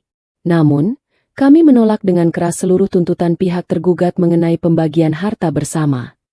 Nadira berhenti sejenak, membiarkan kalimatnya meresap. Pertama, mengenai kontribusi saudara Arga di perusahaan. Kami memiliki bukti bahwa perusahaan tersebut didirikan menggunakan modal yang 100% berasal dari harta bawaan klien saya, Ibu Zahra, yang ia peroleh jauh sebelum pernikahan. Saudara Arga tidak memberikan kontribusi modal sepeser pun. Wajah Arga mulai berubah tegang. Pengacaranya tampak sedikit gelisah. Kedua, lanjut Nadira, nadanya semakin tajam. Kami juga ingin meluruskan narasi bahwa klien saya menolak mediasi karena ketidakcocokan biasa. Alasan utama gugatan ini adalah perselingkuhan yang dilakukan secara terus-menerus dan terencana oleh pihak tergugat, yang tidak hanya menghasilkan kehamilan di luar nikah, tetapi juga diiringi dengan tindakan penipuan dan penggelapan. Keberatan, Yang Mulia, potong pengacara Arga, berdiri dengan tiba-tiba. Itu tuduhan serius yang tidak berdasar. Hakim Ketua menatapnya dengan dingin. Keberatan ditolak. Biarkan rekan Anda menyelesaikan argumennya. Anda akan diberi kesempatan untuk membantah nanti. Silakan lanjutkan. Nadira tersenyum tipis. Terima kasih, Yang Mulia. Ia kemudian berbalik ke arah stafnya, yang segera maju membawa sebuah binder tebal berwarna hitam. Binder, pengkhianatan. Nadira meletakkannya dengan suara yang cukup keras di atas meja di depan Panitera. Yang Mulia, ini bukan tuduhan. Ini adalah fakta yang didukung oleh bukti-bukti yang tak terbantahkan, kata Nadira sambil membuka halaman pertama binder itu. Di dalam binder ini, kami telah melampirkan bukti-bukti bahwa saudara Arga telah menyalahgunakan jabatannya dan fasilitas perusahaan untuk membiayai gaya hidup mewah bersama selingkuhannya, Nona Fania. Nadira mulai membeberkan isinya satu persatu. Suaranya tenang namun mematikan. Halaman 5. Bukti pembelian apartemen untuk Nona Fania menggunakan dana pribadi bersama tanpa sepengetahuan klien saya. Halaman 12. Laporan rekening koran yang menunjukkan transfer rutin ke rekening ibu kandung Nona Fania. Halaman 27. Tagihan kartu kredit korporat yang digunakan untuk membeli perhiasan, membayar makan malam romantis, dan biaya perawatan di spa. Halaman 43. Laporan perjalanan dinas fiktif ke Bali dan Singapura, lengkap dengan bukti pemesanan tiket pesawat untuk 2 orang dan tagihan menginap di villa pribadi, bukan hotel bisnis.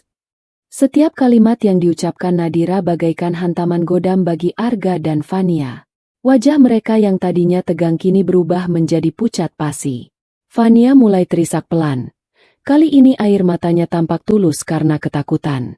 Arga menatap Nadira dengan tidak percaya. Mulutnya sedikit terbuka. Ia tidak pernah menyangka Zahra akan bergerak sejauh ini, mengumpulkan bukti sedetail ini. Pengacaranya pun tampak sama terkejutnya, membolak-balikan kertas di depannya dengan panik. Dan yang terakhir, Yang Mulia, kata Nadira sambil menyerahkan sebuah amplop terpisah.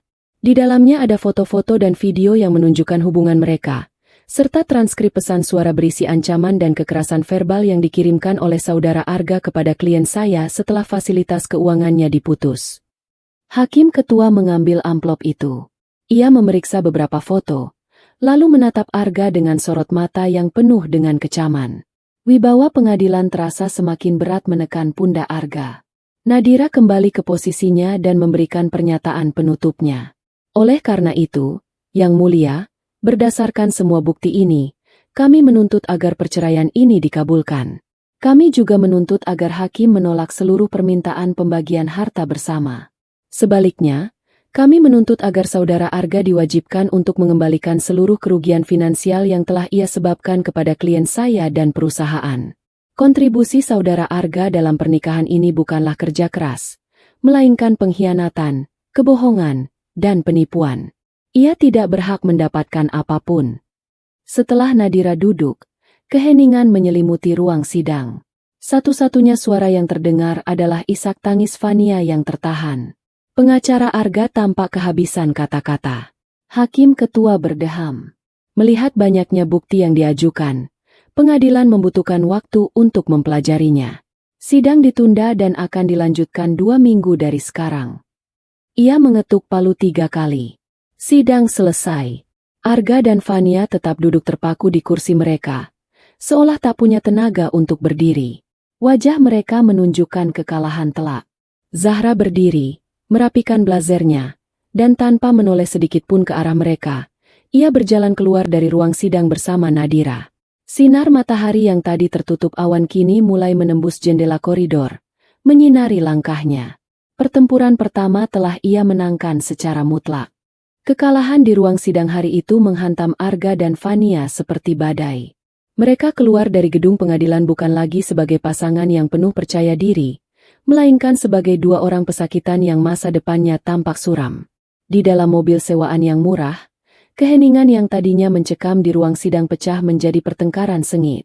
"Ini semua gara-gara kamu," bentak Arga sambil memukul setir. "Kalau saja kamu tidak mendesakku untuk segera minta restu pada Zahra, semua ini tidak akan terjadi." "Gara-gara aku?" balas Fania. Suaranya melengking karena tangis dan amarah. "Kamu yang janji akan mengurus semuanya. Kamu bilang Zahra itu bodoh dan penurut.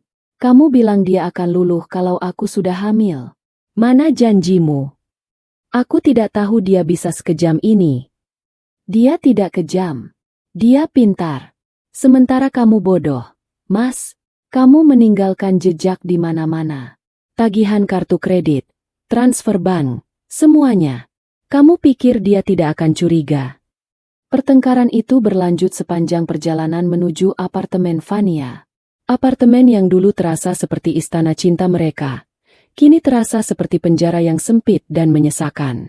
Cinta yang mereka kira begitu agung, yang dibangun di atas kemewahan dan kebohongan, ternyata begitu rapuh saat dihadapkan pada kenyataan pahit. Mereka sadar bahwa mereka tidak hanya menghadapi perceraian, tetapi juga kemungkinan tuntutan pidana yang bisa menjebloskan Arga ke penjara. Mimpi mereka untuk hidup bahagia dengan harta Zahra kini telah berubah menjadi mimpi buruk. Kepanikan membuat Arga semakin putus asa. Ia tahu ia tidak bisa menang di pengadilan. Bukti-bukti yang dimiliki Zahra terlalu kuat. Satu-satunya jalan keluar adalah dengan memohon belas kasihan Zahra. Ia memulai rentetan terornya kembali, tapi kali ini dengan nada yang berbeda. Bukan lagi makian, melainkan permohonan yang menyedihkan. Ia menelepon Zahra dari berbagai nomor, mengirim email dari akun-akun baru, bahkan mencoba menghubungi lewat media sosial teman-teman lama mereka. "Zahra, aku mohon, angkat teleponnya. Kita perlu bicara. Aku mengaku salah. Tolong, Ra, pikirkan lagi. Jangan penjarakan aku. Bagaimana nasib anakku nanti? Aku akan lakukan apa saja. Aku akan ceraikan Fania kalau itu yang kamu mau. Asal kamu cabut tuntutanmu." Zahra membaca semua pesan itu dengan perasaan muak.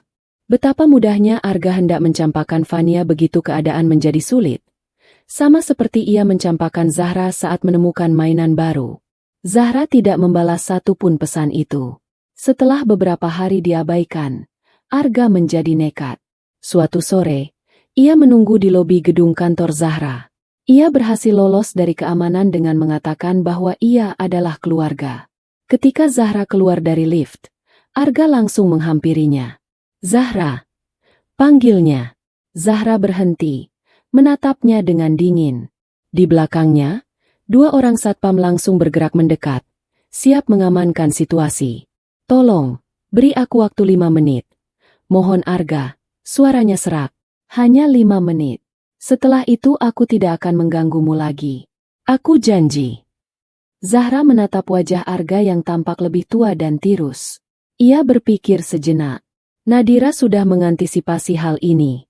Jika dia mencoba menemuimu, dan kamu memutuskan untuk bicara, pastikan itu di tempat umum dan kamu yang mengontrol situasinya. Pesan Nadira. Zahra memutuskan inilah saatnya untuk mengakhiri semuanya. Besok, jam 10 pagi, di kafe seberang kantor ini. Bawa Fania bersamamu. Jangan terlambat. Setelah mengatakan itu, Zahra berjalan pergi, meninggalkan Arga yang menatapnya dengan campuran antara harapan dan ketakutan. Keesokan harinya, di sebuah sudut kafe yang tidak terlalu ramai, Zahra sudah duduk menunggu. Ia datang 10 menit lebih awal. Tepat pukul 10, Arga dan Fania tiba. Mereka tampak seperti dua orang terdakwa yang berjalan menuju tiang gantungan. Mereka duduk di hadapan Zahra tanpa berani menatap matanya. Aku tidak punya banyak waktu, kata Zahra memulai. Tanpa basa-basi. Katakan apa yang mau kalian katakan. Arga menelan ludah, lalu mulai berbicara. Ia memulai sebuah pidato panjang yang penuh dengan penyesalan dan permintaan maaf. Zahra, aku benar-benar minta maaf. Aku tahu kata maaf tidak ada artinya lagi. Aku salah, aku bodoh. Aku telah menyia-nyiakan wanita terbaik di dunia.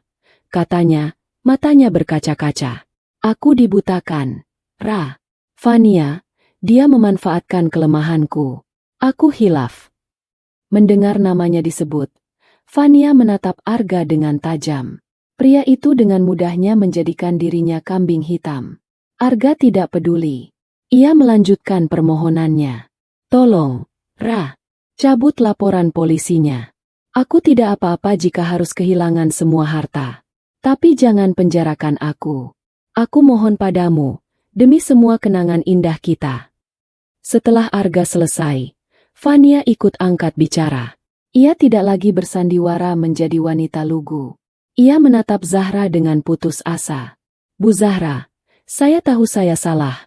Saya tidak akan minta dimaafkan. Tapi saya mohon, pikirkan anak yang saya kandung ini. Dia tidak tahu apa-apa. Dia tidak bersalah. Jangan biarkan dia lahir tanpa ayah atau dengan ayah seorang narapidana.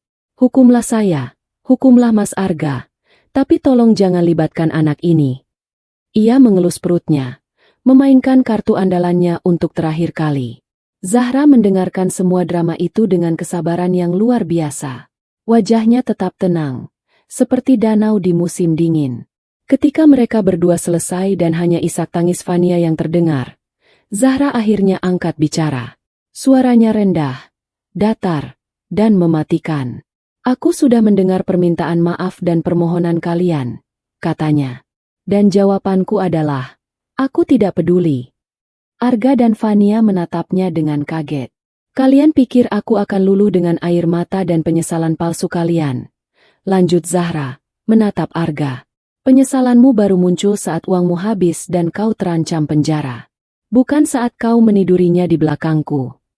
Lalu ia beralih ke Fania. Dan kamu, jangan pernah gunakan anak itu sebagai tameng. Kalau kamu benar-benar memikirkan nasibnya, seharusnya kamu tidak memulai hubungan dengan suami orang. Zahra membuka tasnya dan mengeluarkan sebuah map dokumen yang telah disiapkan Nadira. Ia meletakkannya di atas meja. Aku tidak tertarik lagi dengan drama kalian. Aku akan berikan kalian dua pilihan yang sangat sederhana, kata Zahra. Nadanya berubah menjadi sangat serius. Pilihan pertama, kalian lanjutkan perlawanan sia-sia kalian di pengadilan.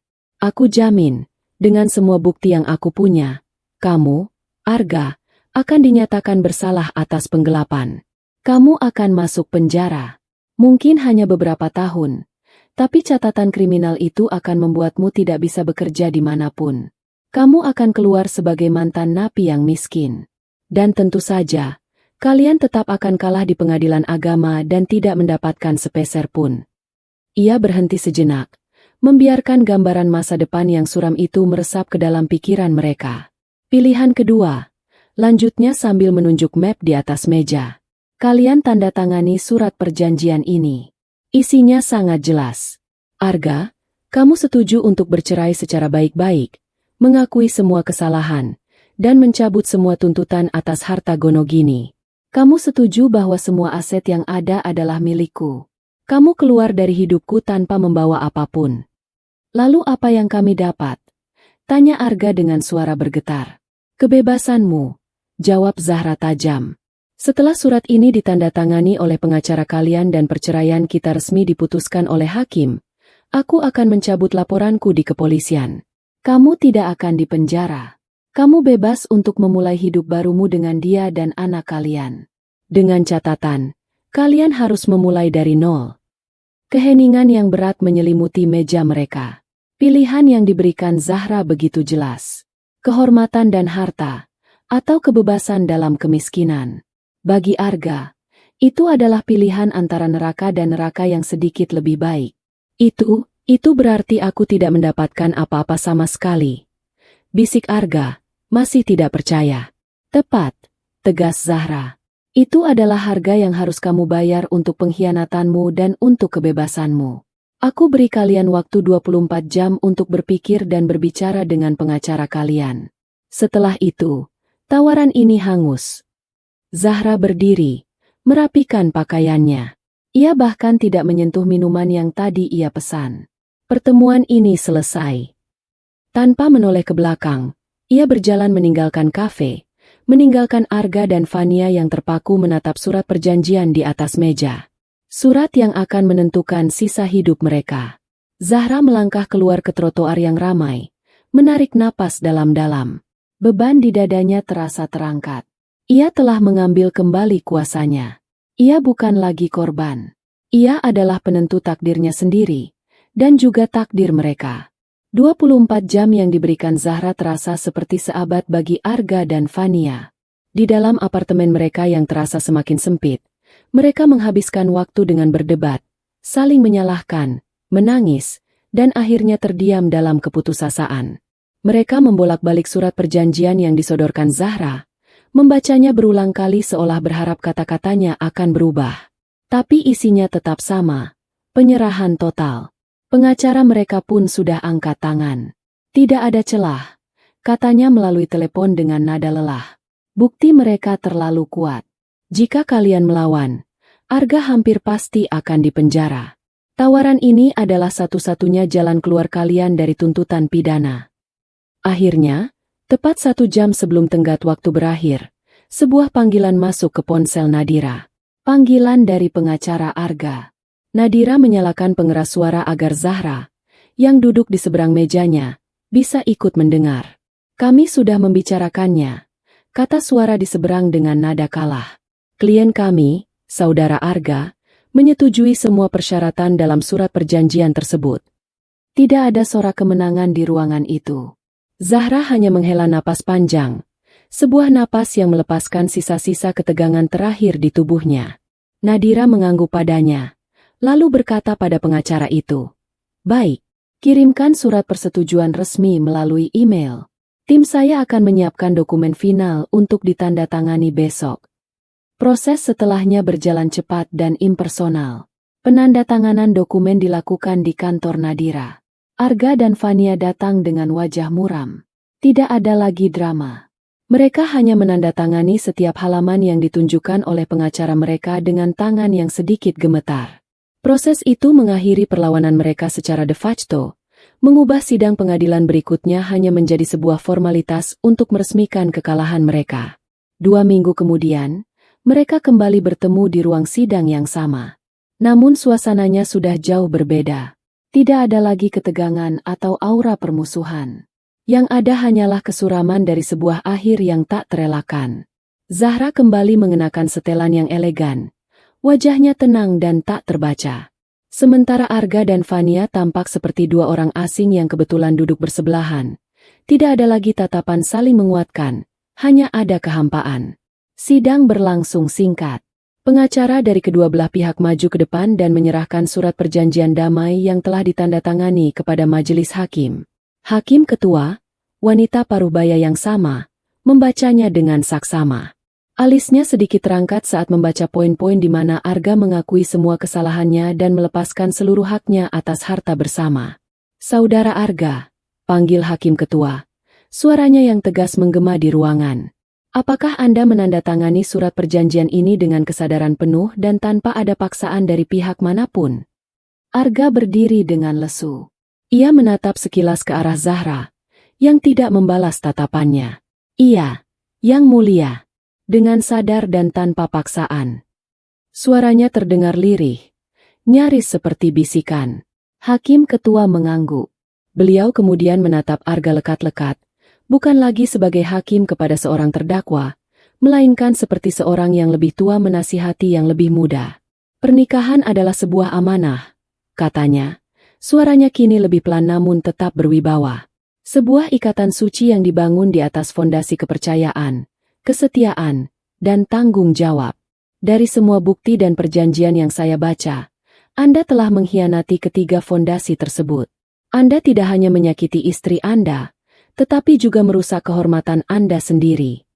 Kata-kata itu bagaikan tamparan tak kasat mata bagi Arga. Ia hanya bisa menundukkan kepalanya dalam-dalam, menahan malu.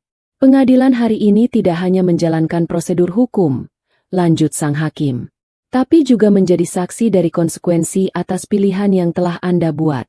Semoga ini bisa menjadi pelajaran berharga bagi Anda untuk sisa hidup Anda. Setelah jeda singkat yang terasa begitu panjang, Hakim Ketua mengambil palu kayunya. Setelah mempertimbangkan semua bukti yang ada dan surat perjanjian damai yang telah disepakati oleh kedua belah pihak, maka majelis hakim memutuskan. 1. Mengabulkan gugatan cerai yang diajukan oleh penggugat, Ibu Zahra. 2. Menetapkan bahwa hak asuh atas anak yang sedang dikandung oleh Nona Fania jatuh sepenuhnya kepada ayah biologisnya, Saudara Arga. 3. Menetapkan bahwa seluruh harta yang terdaftar dalam perjanjian adalah sah menjadi milik penggugat, Ibu Zahra. Pihak tergugat tidak mendapatkan hak atas harta bersama. Hakim Ketua mengangkat palunya tinggi-tinggi. Perceraian antara Ibu Zahra dan Saudara Arga dinyatakan sah dan putus demi hukum. Tok! Suara ketukan palu pertama terdengar. Demikian diputuskan dalam sidang yang terbuka untuk umum. Tok! Tok!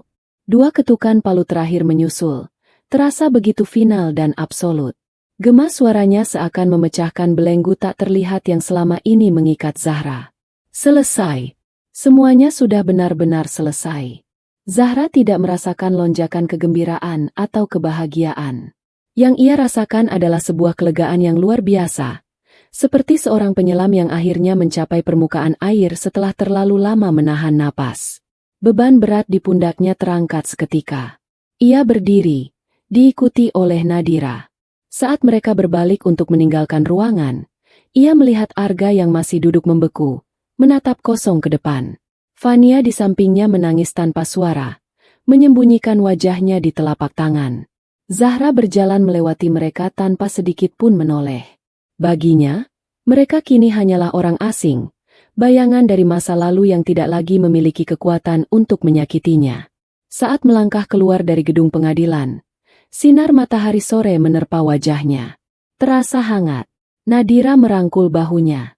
Bagaimana perasaanmu? Zahra menarik napas dalam-dalam, menghirup udara kebebasan. Kosong. Jawabnya jujur. Tapi, ini adalah kekosongan yang baik. Kekosongan yang bersih. Siap untuk diisi dengan hal-hal baru. Nadira tersenyum tulus. Selamat datang di kehidupan barumu, Zahra. Malam itu, setelah makan malam perayaan sederhana bersama Nadira, Zahra pulang ke rumahnya. Rumah yang kini terasa begitu berbeda. Tidak ada lagi aura kebohongan atau kenangan pahit. Rumah itu kini sepenuhnya miliknya, sebuah kanvas kosong. Ia berjalan ke ruang keluarga dan berhenti di depan satu-satunya foto pernikahan mereka yang masih terpajang di dinding. Foto di mana ia dan Arga tersenyum bahagia, tidak menyadari masa depan yang akan datang. Dengan tenang, ia menurunkan bingkai foto itu dari dinding. Ia tidak membantingnya. Ia hanya membawanya ke gudang dan meletakkannya di dalam sebuah kotak tua, lalu menutupnya rapat-rapat. Ia tidak perlu menghancurkan masa lalunya. Cukup dengan menyimpannya di tempat yang semestinya. Ia kemudian kembali ke ruang kerjanya, mengambil ponsel, dan menelepon Nadira. "Nat," katanya, suaranya tenang. Aku sudah memenuhi janjiku. Tolong proses pencabutan laporan polisinya besok pagi. Ia telah berjanji akan memberikan Arga kebebasannya, dan ia menepatinya. Bukan karena kebaikan hati, tapi karena ia tidak ingin ada lagi ikatan apapun yang menghubungkannya dengan pria itu, bahkan ikatan sebagai seorang pelapor kasus pidana sekalipun. Ia ingin benar-benar lepas. Setelah menutup telepon, ia berdiri di depan jendela besar, menatap gemerlap lampu kota di kejauhan. Sebuah babak dalam hidupnya telah resmi ditutup. Sakitnya nyata, perjuangannya berat, tapi ia berhasil melewatinya. Ia tidak hancur. Ia justru terlahir kembali dari puing-puing pengkhianatan itu, lebih kuat, lebih bijaksana, dan yang terpenting, lebih bebas dari sebelumnya. 1 tahun kemudian, waktu telah melakukan sihirnya. Luka yang dulu menganga di hati Zahra kini telah sembuh, hanya menyisakan bekas samar sebagai pengingat akan kekuatan yang ia temukan dalam dirinya. Ia tidak hanya bertahan, ia berkembang pesat. Perusahaan konsultannya, yang kini telah ia ganti namanya menjadi Zahra Eko, melesat jauh lebih tinggi dari sebelumnya. Tanpa perlu lagi mengakomodasi ego atau menutupi ketidakmampuan Arga, Zahra bebas untuk melebarkan sayapnya. Ia memimpin dengan visi yang tajam dan intuisi bisnis yang brilian, mendapatkan proyek-proyek raksasa yang dulu hanya ada dalam angan-angannya. Perubahan itu tidak hanya terjadi dalam karirnya. Zahra sendiri telah berubah. Wanita yang dulu selalu tampak serius dan sedikit tegang, kini lebih sering tersenyum. Ia memotong rambutnya lebih pendek, memberikan kesan segar dan dinamis. Ia mulai mengambil kelas melukis di akhir pekan, sebuah hobi lama yang terkubur oleh kesibukan. Ia juga lebih sering bepergian, bukan lagi untuk perjalanan dinas yang melelahkan, melainkan untuk liburan yang memanjakan jiwa. Ia mendaki gunung di Nepal, menjelajahi pasar rempah di Maroko, dan menikmati senja di Santorini sendirian. Ia menemukan kebahagiaan dalam kesendiriannya, sebuah kebahagiaan utuh yang tidak bergantung pada orang lain. Sore itu, di sebuah kafe berdesain modern di kawasan paling trendy di Jakarta, Zahra duduk di dekat jendela, menikmati secangkir kopi latte dan pemandangan kota yang sibuk. Di seberangnya, Nadira sedang tertawa sambil menceritakan kasus lucu yang baru saja ia tangani. Persahabatan mereka semakin erat, ditempa oleh badai yang telah mereka lalui bersama. Jadi klienku itu menggugat cerai suaminya gara-gara si suami lebih sayang sama koleksi batu akiknya daripada sama dia. Cerita Nadira di sela tawanya. Bisa kamu bayangkan? Zahra ikut tertawa. Ada-ada saja. Tapi setidaknya itu lebih baik daripada alasan digugat karena menghamili asisten, kan? Candanya, tanpa ada sedikit pun rasa sakit saat mengucapkannya. Saat tawa mereka mereda, pandangan Zahra tanpa sengaja tertuju ke seberang jalan. Di sana, di depan sebuah warung tenda pecel lele yang ramai dan berasap, sebuah pemandangan menarik perhatiannya. Pemandangan yang membuatnya berhenti bernapas sejenak. Seorang pria kurus dengan kemeja kusam sedang beradu mulut dengan seorang wanita yang menggendong bayi. Wajah mereka tampak lelah dan penuh tekanan. Pria itu adalah Arga. Wanita itu adalah Fania. Zahra menatap mereka lekat-lekat. Waktu benar-benar tidak berbaik hati pada mereka. Arga yang dulu gagah dan tampan kini tampak kuyu dan jauh lebih tua. Kulitnya menghitam karena terlalu sering berada di bawah matahari. Mungkin bekerja sebagai supir ojek online atau kurir, pikir Zahra. Fania juga kehilangan pesonanya. Wajahnya yang dulu manis kini tampak sembab karena kurang tidur, dan pakaiannya sederhana, jauh dari barang-barang bermerek yang dulu sering ia pamerkan. Bayi di gendongannya terus menangis, menambah keruh suasana. Dari gerak bibir mereka, Zahra bisa menebak apa yang mereka perdebatkan. Uang. Tangan Arga menunjuk-nunjuk dompetnya yang tipis, sementara Fania menunjuk ke arah bayinya, mungkin membicarakan soal susu atau popok yang sudah habis. Tidak ada lagi cinta atau kemesraan di antara mereka. Yang tersisa hanyalah pertengkaran getir dua orang yang terperangkap dalam kemiskinan dan penyesalan. Cinta mereka, yang mereka kira begitu istimewa hingga rela menghancurkan sebuah pernikahan, ternyata tidak cukup kuat untuk bertahan dari tagihan kontrakan dan harga susu formula. Zahra terus memperhatikan mereka. Ia tidak merasakan iba. Ia tidak merasakan amarah. Ia juga tidak merasakan dendam. Yang ia rasakan adalah sesuatu yang aneh. Sebuah geli di dalam perutnya. Ia melihat kembali kehidupannya sekarang. Duduk di kafe yang nyaman, minum kopi seharga Rp100.000, membicarakan rencana ekspansi bisnisnya ke luar negeri. Lalu ia melihat kehidupan mereka di seberang jalan, bertengkar di pinggir jalan yang berdebu karena masalah uang receh. Kontras itu begitu tajam, begitu nyata. Itulah karma. Bukan kutukan dari langit, melainkan hasil logis dari serangkaian pilihan buruk yang telah mereka buat sendiri. Mereka menginginkan hartanya, dan sekarang mereka tidak punya apa-apa. Mereka mengagungkan cinta mereka, dan sekarang cinta itu menjadi sumber penderitaan mereka. Tiba-tiba, sebuah suara keluar dari bibir Zahra. Awalnya hanya sebuah kekahan kecil, lalu semakin keras, hingga akhirnya menjadi sebuah tawa yang lepas dan membahana. Tawa yang tulus, tanpa beban, dan sangat membebaskan. Nadira menatapnya dengan heran, lalu ikut melihat ke seberang jalan. Saat ia menyadari apa yang ditertawakan Zahra, sebuah senyum penuh pengertian terukir di wajahnya. Tawa Zahra bukanlah tawa keangkuhan seorang pemenang. Itu adalah tawa katarsis. Tawa seseorang yang akhirnya bisa melihat tragedi masa lalunya sebagai sebuah komedi hitam. Tawa yang melepaskan sisa-sisa terakhir dari bayang-bayang mereka dari hidupnya. Setelah tawanya reda, Zahra menyeka setetes air mata yang keluar dari sudut matanya karena terlalu banyak tertawa. Ia tidak lagi melihat ke seberang jalan. Pemandangan itu sudah tidak menarik lagi. Ia berbalik sepenuhnya menghadap Nadira. "Maaf, sampai mana kita tadi?" tanyanya, seolah tidak terjadi apa-apa. "Proyek di Lombok," jawab Nadira sambil tersenyum. "Ah, iya, proyek di Lombok," kata Zahra sambil mengambil cangkir kopinya. "Aku punya ide bagus untuk desain lobi utamanya." Ia mulai berbicara dengan penuh semangat tentang rencana-rencana masa depannya, tentang impian-impian barunya. Puing-puing karma di seberang jalan telah ia tinggalkan di belakang. Di hadapannya, terbentang sebuah cakrawala baru yang cerah, yang akan ia lukis dengan warnanya sendiri. Dan kali ini, ia akan memastikan tidak ada seorang pun yang bisa merusaknya lagi. Beberapa bulan kembali berlalu, membawa pergantian musim dari kemarau yang terik ke musim hujan yang menyejukkan. Bagi Zahra, waktu tidak hanya mengubah cuaca, tetapi juga lanskap di dalam hatinya. Tawa katarsis di kafe waktu itu memang menjadi sebuah titik balik, sebuah momen pelepasan. Namun, ia menyadari bahwa perang yang sesungguhnya bukanlah saat melawan Arga, melainkan saat berdamai dengan sisa-sisa luka di dalam dirinya sendiri. Kemenangan di pengadilan dan pemandangan karma yang menimpa mantan suaminya telah menutup buku lama, tetapi kini ia harus belajar menulis di halaman-halaman baru yang masih kosong. Hidupnya kini jauh lebih berwarna.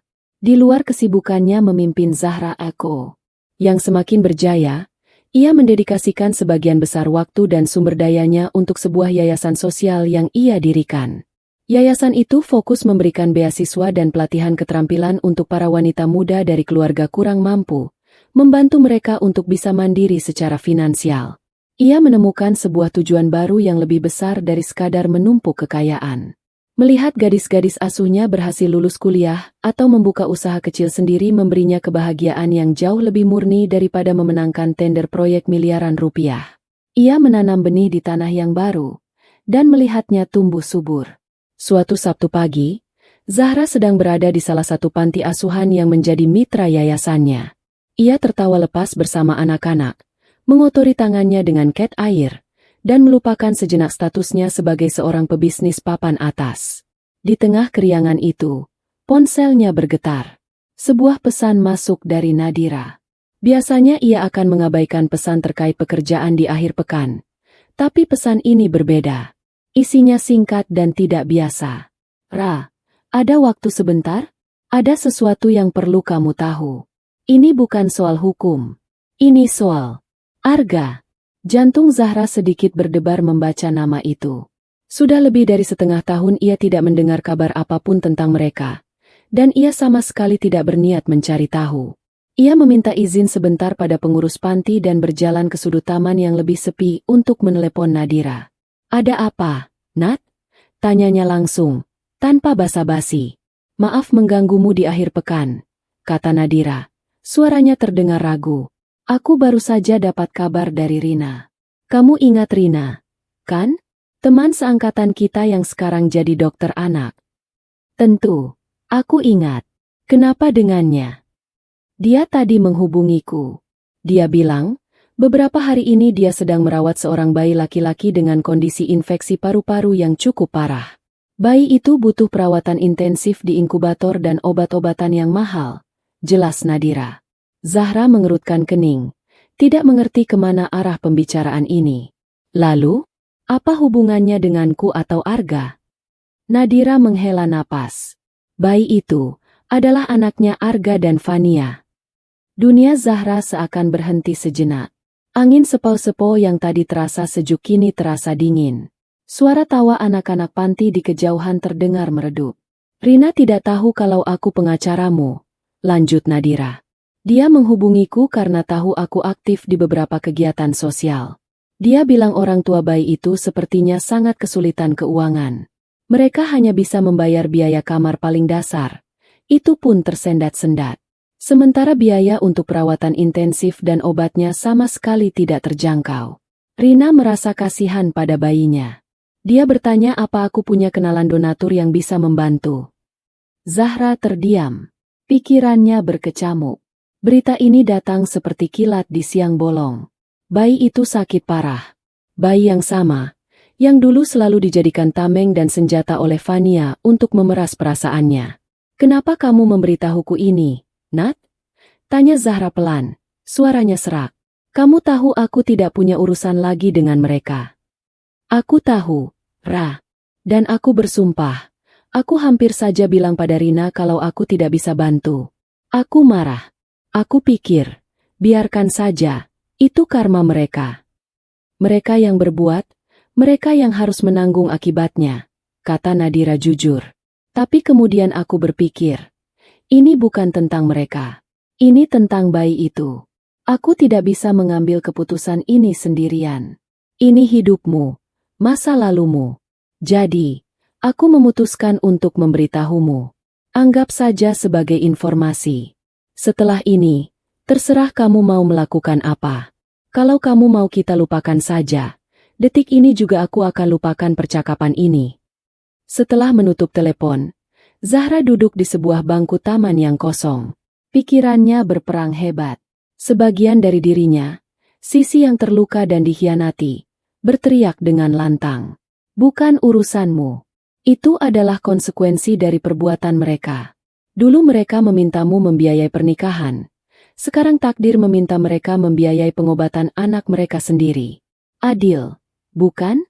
Ia teringat kembali pada pemandangan di depan warung pecel lele. Penderitaan mereka adalah tontonan yang memuaskan baginya saat itu. Harusnya sekarang pun begitu. Tapi kenapa hatinya terasa tidak tenang? Ia mencoba membayangkan wajah Arga dan Fania yang memohon-mohon padanya. Wajah mereka yang putus asa.